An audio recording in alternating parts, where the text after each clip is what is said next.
Good afternoon, ladies and gentlemen, I'm John, this is many a true nerd, and welcome to Date Everything.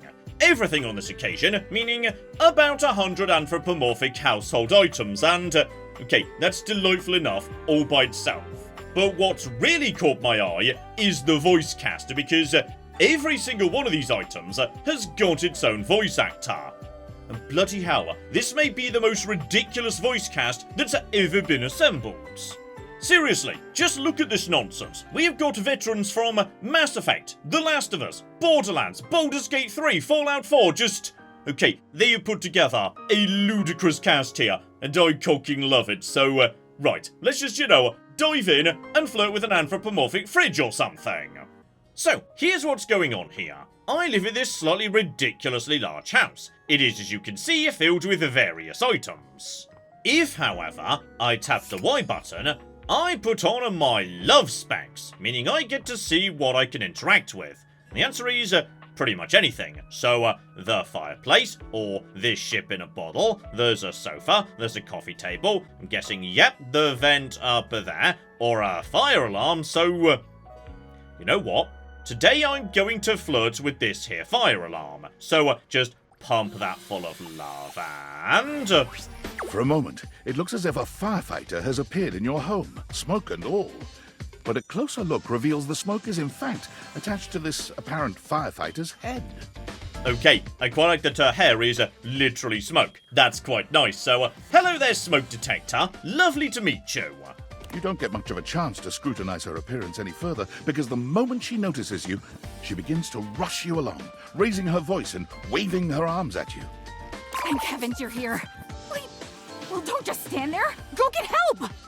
Okay, so this may be one of those slightly overly sensitive smoke detectors. We've got one of those in our kitchen at MHN headquarters. Like, sometimes we just open the oven and it goes off anyway, even if there's no smoke. So, it's okay. I promise there's no fire. You see, I'm here to protect the house from fire. Take a look around you, at everything you love.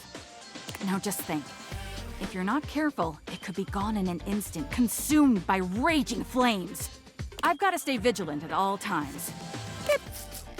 Okay, so I feel like possibly we might need to help the smoke detector. I was about to say chill out a bit, because she sounds a bit anxious about this whole situation, but then... I kind of want my smoke detector to be fairly vigilant and alert at all times, so, you know what? I'm pretty sure I saw other smoke detectors in the other room. Like, if you want to take 5 minutes off occasionally, that's okay. You don't know what you're talking about. I'm doing great. Spending time sleeping in and just loafing around is for weaklings. Anyhow, I'm really busy right now trying to make sure we don't all die. Maybe it would be best if you came back another time, alright? Okay, that may have not been the right approach. Still, given that so many objects I could be dating, fortunately, I've got a dating Pokédex on my phone. And as a result, I can just keep up with, yes, who's who and what we've discussed so far. So, okay, she wants to be the best firefighter in the world. Unfortunately, this means she's hypervigilant about even the teeniest, tiniest bit of smoke, routinely triggering false alarms. So, oh dear. I think actually, I may have been right. Constant anxieties are wearing her down over time, meaning her batteries are almost drained. Which again isn't necessarily so much like an emotional problem, because she's literally a smoke detector, so as the homeowner, it's kind of my responsibility to just be changing the batteries when they need changing, so... Okay, it's going to take me a moment to adjust to this whole household items are also people thing, because I'm not 100% sure how I should be approaching all of these problems. Okay, I've stepped upstairs. In order to avoid another crisis, what I'm going to do is, yes, bring to life a lower stakes object. So, in the event I, give it emotional advice or whatnot, it's not going to potentially kill me in a fire. So, what I'm going to do is, yes, this box right here. I'm going to bring to life this box that's just currently hiding in my cupboards. As you take in the sight of the adventurer standing before you, it's hard not to feel like you've stepped into one of those old adventure serials from decades gone by. Even though she's decked out in cardboard and masking tape, she looks like she's ready for anything. An extension cable whip wound around her arm, and a daring grin on her pretty face. Oh, I think we've hit the jackpot here. This is precisely spot on. Oh, for God's sake, you're finally here! I was beginning to wonder and worry, and then I thought, gee, I guess I'll just have to go ahead and do it myself. But that probably wouldn't have been such a bad thing, because let's face it, I'm exemplary. But you're here now, so let's get cracking. I assume you brought your tools and knowledge and probably a snack of some sort?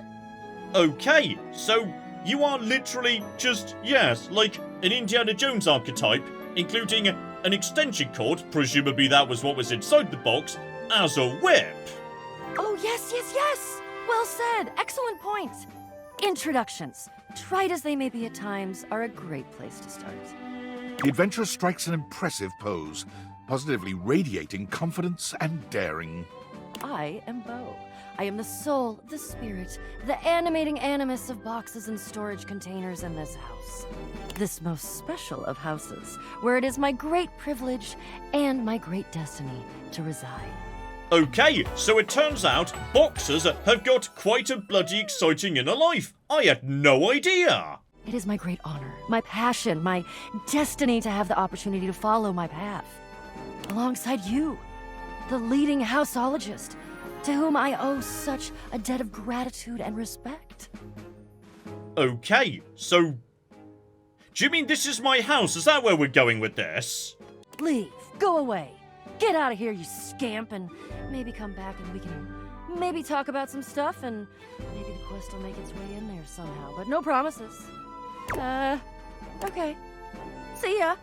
Alright, so for the time being, we're just introducing ourselves to a few items around the house. And potentially, there might be a quest to sort out with Bo. However, there's a little bit more than just, yes, moseying about and pointing at things. Various bits in the house you need to interact with to maybe uncover new things that are not immediately obvious. Like, for example, yeah, we've got a lovely little bedside table here. Crack that open, and that reveals a mysterious bag where you can't even remember what's inside. Alternatively, hang on, the taps. Interact with them, and the sink fills up with water. So yeah, you can then examine that, and the game acknowledges there's now water in it here. So, does that mean potentially I can flirt with, like, water? You wonder for a moment if your sink has overflowed, but that's not it at all. There's just a being made of water standing before you. Okay, I mean, between Bo and you, I feel like we're on some good things today. This is an excellent start. Hi, honey. You looking to cook something? Wash your hands? And alright, she's not wrong. Water is useful for all sorts of bits and pieces, so... do I have to want something? No, just here to see you. Yes, I'm not actually, like, using water for a specific purpose right now. I just thought I'd say hello. Me? What could you possibly want with little old me? Please, just tell me if there's anything I can do for you. Right, water might be so used to just being, used when we need to do something, that now she can't conceive of the idea that someone wants to just hang out with her. Okay, so everyone's got their own little things you've got to figure out and work through. Got it? And okay, let's start off nice and chill here. Can we learn your name so I can add you to my Pokedex? What do you need my name for, cutie? There's plenty of more exciting things we could talk about. And okay, possibly water is also very, very shy indeed, but come on, let's see if we can just get a tiny bit of information about you here. My, so demanding. Well, guess the mystery had to end sometime. I'm River. Okay, we've got a name, but just getting hold of that was difficult, so, right. Getting a water to open up about herself could be a bit on the tricky side. Still, as you may have noticed, yes, the glasses have only got 5 charges a day and could date the staircase. We might go back to the staircase in a second. But yes, there's more to this game than that, because this house is full of mysteries. For example, a locked cabinet in the kitchen here that I can't open until I find a bobby pin or something. So okay, just have a poke around logical places to find that, though... right. First aid kit, and also I'm assuming separately, toilet paper. No, I don't want to date toilet paper. That's fine, actually. Okay, just got to find a bobby pin somewhere. Or alternatively, hang on, I think I also saw upstairs, just around to the right here. Right, another locked door. Okay, I've had a good poke around the various cupboards, etc. I can't find a bobby pin, key, anything, so that's fine, because I'm pretty sure I saw the game mentioned to me at one point. Here we go. Round the corner here, there's a magnifying glass, who I can, like, date. But on top of that, you might reveal secrets to me, my friends. Oh, hello again. Come for more rumors? Looking for more suspects? And if you partly recognise the voice, yes, that's the voice actor of Liara in Mass Effect, because, seriously, the voice cast in this game is ludicrous. And yes, I can either choose to try and date the magnifying glass, or alternatively, go down the route of tracking down mysteries. Here are some rumors that I have turned up. Johnny Splash, shower. Location, downstairs bathroom. Winifred water heater, location, office closet. Lyric literature, books. Location, anywhere. These should be pretty straightforward to find, though there are some who seem much more difficult. The Shadow knows, because he's here.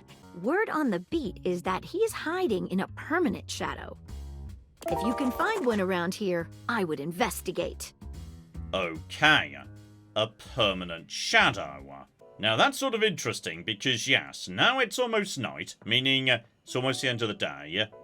And yeah, tracking down a shadow now is going to be difficult because there's going to be shadow everywhere. I need to keep an eye out for, yes, a shadow that appears at every single time of day. So, we've met some people who I might choose to follow up on, Bo and a River in particular, but for the time being, yes, we're now pretty much out of charge, so turn off the glasses and turn into bed, who you can also flirt with if you want to, but I haven't as yet. And there we go, following morning, we could get more rumours from Maggie. Alternatively, okay, there is, like, an old stuffed animal here. A towel elephant, in fact. I'm pretty sure I saw in the other room next door an old teddy bear.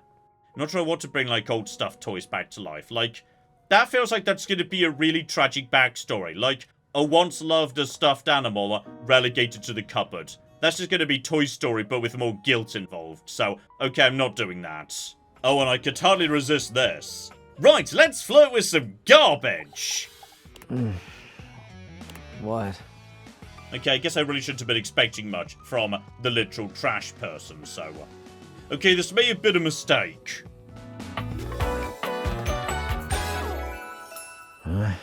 Apparently this is Cam. He didn't even say his name, it just went straight into the Pokédex anyway, so, okay, possibly Trash isn't that talkative. Yep, he just grunts while posing with his rotten apple core. Have anything for me today? And okay, I think he just wants to have trash, so, if I find trash and bring you trash, do you want trash? I could bring you trash. I do this every day, dude. What'd you bring? Okay, I could, like, check my fridge if you'd like, and there's probably some old food we could toss out in there. Then again, actually, the food might be a person too. Like, that banana on his head might be a person, so... okay, I'm gonna be honest, it's gonna be very difficult to find anything to throw out in a world where literally anything might actually be a person. Oh, and here's one I definitely did want to check out at some point, so...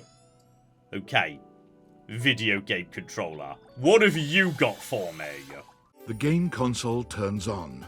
Team 17, Sassy Chat Games, Moonsurgence, Resurgence. This has to be the most immersive video game you've ever played. Your in-game companion is an absolute stunner, but she doesn't leave you much time to take in the sight of her. She waves you forward, looking around as though she expects an attack to come at any moment. You're here. I didn't think you'd make it back. Which way do you want to go? And okay.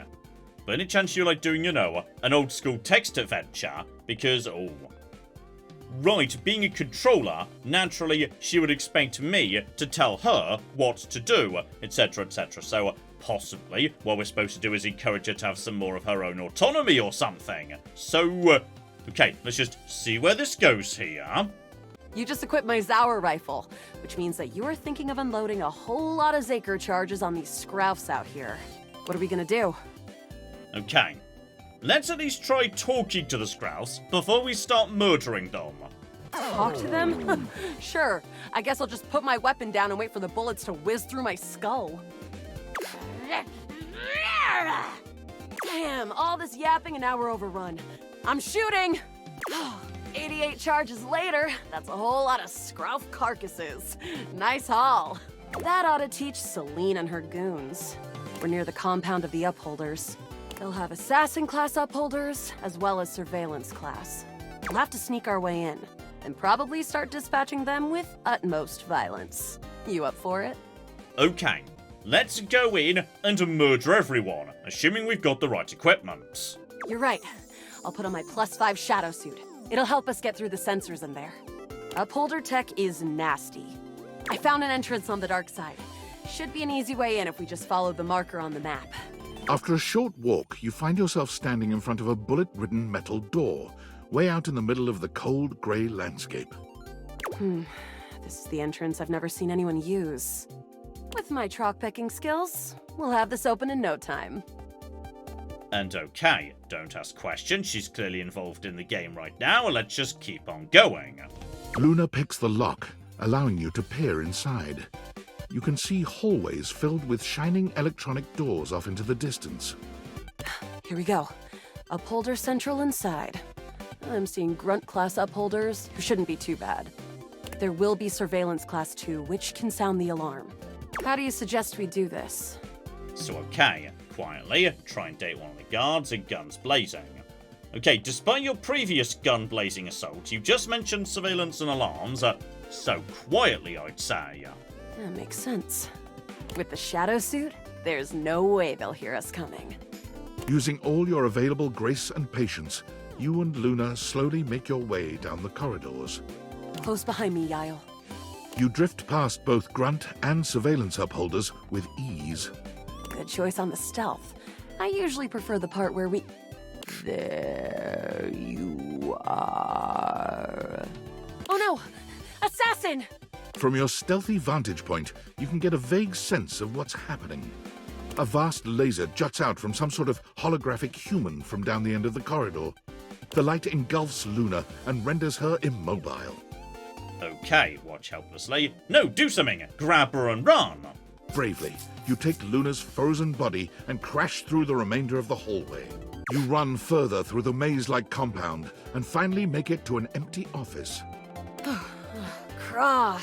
We lost a lot of gear there in the tryst of battle, but at least we still have enough health to get us through to the end. You and Luna make your way through the final threshold and stop right before the entrance. Oh no. There it is. The horror of it all. The way opens up into a large regolith cavern. Mining constructs mingle with moon rocks as the terminus of the station is reached. But perched high on the crane next to a large glowing blue crack in the regolith was a well-outfitted spacer who looked just like Luna. You came just in time for the festivities to begin. Celine Moonrise, prepare to die! Luna, you'll never take Crescentia's power. Kind of like how she's playing all the parts, so, alright, let's just shoot her in the face! Yes! Oh, what's wrong with me? The glowing crack seems to swell. Charge, bitch! The blue deposit of moonrock erupts, and from the crack, a monstrous creature bursts forth. Crescentia! Go! The battle is fierce, but ultimately Crescentia and Celine fall to the ground, presumably dead. Wow! Did that without even a single save. Great job, Yael. I couldn't have done it without you. And officially I did well enough that I've been promoted to friend status. Okay, following morning and... I'm just kind of curious at this point. What precisely is in the mysterious bag in my bedside table that I can't even remember what it is? The stranger standing before you is dressed to kill. A sheer black catsuit, studded black manacles with pink fur trim, and a variety of brightly colored accessories drape their shoulders and frame their delicate features. No, that's too many tentacles. I'm out. Completely 100% out. Goodbye, mysterious stranger in the bag. I'm more curious about, yes, getting a water back out. Hopefully on this occasion, we can get it to open up a bit more. Just crack you open, have a chat to water, and... You're used to seeing mostly people-shaped objects with the Dateviators, but clearly the sink-headed figure before you is well, not like the others. Gonna be honest, you're not who I was trying to summon. Okay, let's try a different sink. Maybe the other sinks won't be quite so weird, so, on this occasion... Right! Now this is definitely water right here! What can I do for you, honey? You must have come here for a reason. This conversation is too familiar. She's clearly going through a routine. Okay, wanted to get to know you better. Why can't you be the reason? Thought maybe we could hang out. So, right, once again, she thinks she's like, being summoned because I need to do something. And I just thought maybe we could hang out with her. Well, I guess that's... something. So, what do you want to talk about then? And alright, let's see if we can move the conversation to her. So, it's not about me, it's not about anyone else, it's not about what water could do, it's just about her. This throws River. It takes her a little while to speak, but she does consider your request. I love to paint. Watercolor, of course. I don't have much time for it, but it's one of the things that makes me happiest. And okay, maybe you could show me something you're working on potentially. I don't know. Don't ask me that. I shouldn't have even said that. I'm just gonna go. Bye. Okay, potentially that might have been a bit too much at the end there, dear flipping dear. Still, I'm wrapping up today by going back to the video game controller. That was a fun little text adventure, and now I think I know what she's potentially after. Here you are once again, back where you started, with your beautiful companion urging you to make a decision. She looks at you just the same way she did the last time, with a strange familiarity, but still not quite recognizing who you truly are. You're here. I didn't think you'd make it back. Which way do you want to go? So, okay. You don't necessarily remember me, so... Oh. Every single game, does she get, like, reset? So, okay, hang on, what's going on with you? I would definitely remember something like that. I've got quest updates and relationship statuses in my Stata decks anyway. And I don't see anything about an actual connection we've had aside from mission partners in here. Okay, so maybe she's not aware of the actual world outside the game. All right. I'm familiar with the trope, okay? When I was little, I thought up a secret password that only a time traveler would be able to tell me.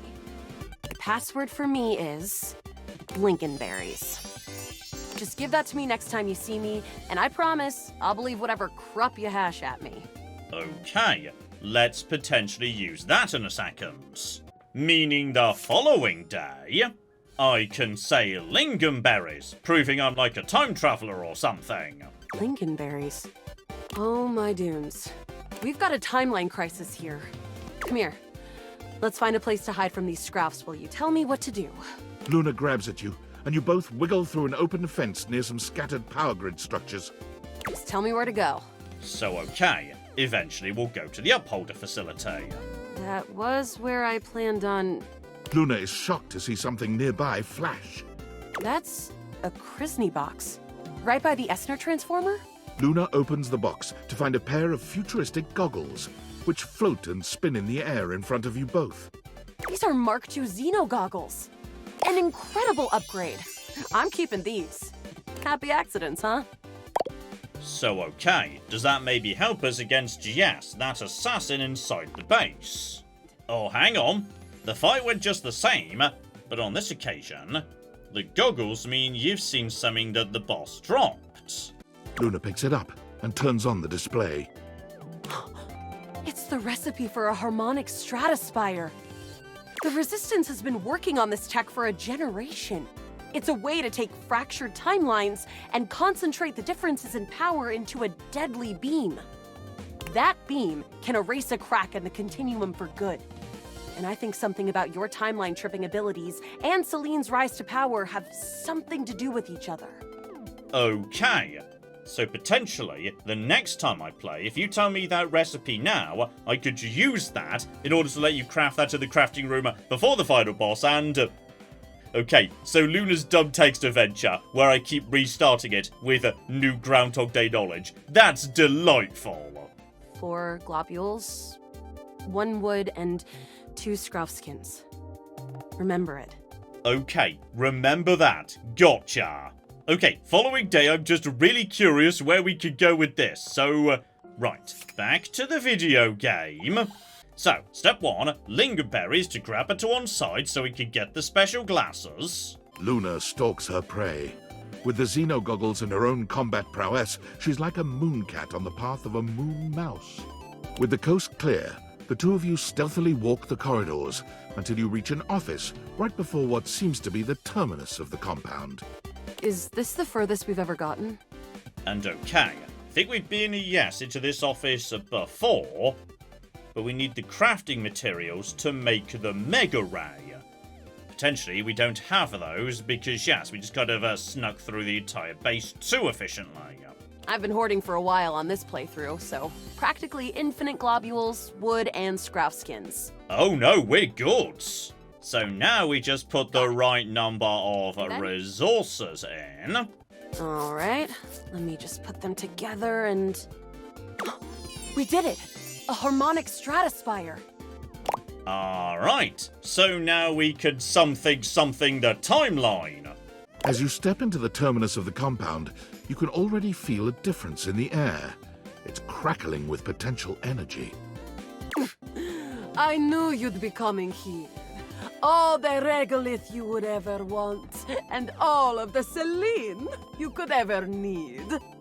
For what reason? All I'm here for is the sweet profit, Banya. Ever seen one of these? Luna holds aloft the stratospire. It glows ominously. How did you get one of those? You messed with temporal energy and trapped me in here with you forever, playing out the one pathway where I always reset. Thinking that I would never be able to get the one thing to stop it because you kept it from me secretly. But you didn't count on one thing. The NPC? Oh, I never thought he was anything special. Croc! My plan all ruined! Just kidding, of course. There's no way you have the innate strength to use that thing! No, but I do. Ah! From out of the crack in the cave wall, Celestia in her scaled glory crawls out, slowly, magnificently. You have done it, Connie. You have brought the balance to the timelines. And you have built my device. Connie? Who the hell? The pieces are all here. Human, enemy, hero, goddess, player, and played. All shards of the same soul.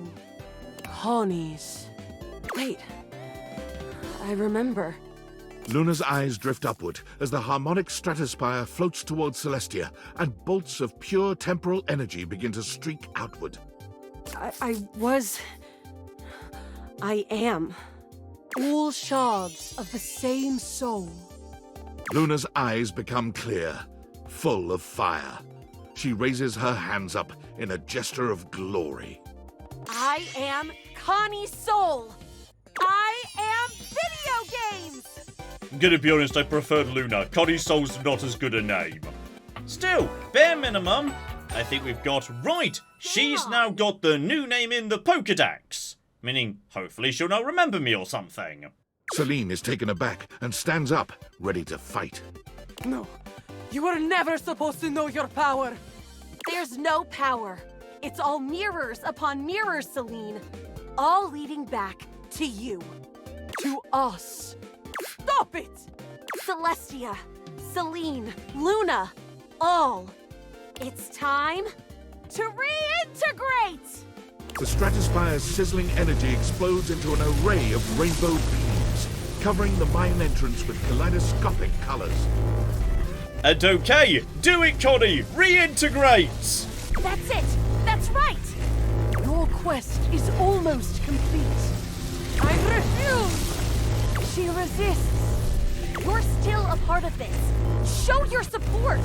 Complete the ceremony! Oh, bloody hell, how do I complete the ceremony? So, put your hand through the beam. No, don't touch the beam. Okay, this feels like we're going towards the power of friendship here. Everybody trust in yourselves or whatever. The stratospire's shuddering reaches a breaking point. and with one final gasp explodes into a dizzying array of sounds, colors, and shapes as the characters, sets, sounds, and UI all melt into Connie's soul, who stands before you. Congratulations! You win! You saw every part of me, human. The good and the bad. I am Luna, Celine, Celestia too, even the Upholders. Do you love me? Even with those bad parts? Yes. I love you, video game console. You're right. Thank you. Hopefully you'll be my player forever. I won't forget you.